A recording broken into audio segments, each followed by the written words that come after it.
Hello guys, welcome back to my channel again. Today's video is topic about how to DM on Twitter.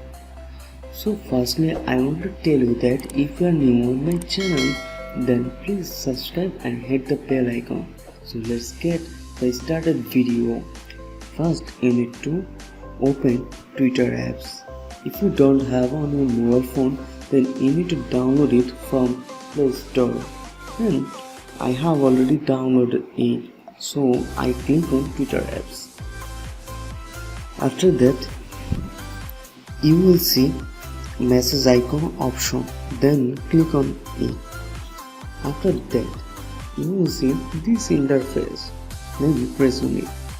Then you will see new message and which person you want to message, then search her name or search his name.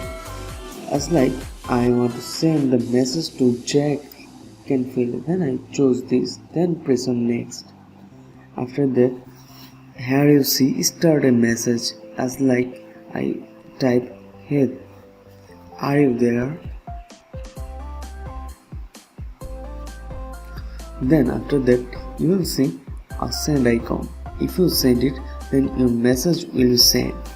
I hope you guys understand our video and I think you like our effort.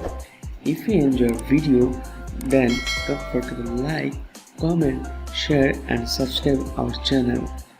And stay connected with us and see you in the next. Bye bye, we'll see you in the next video.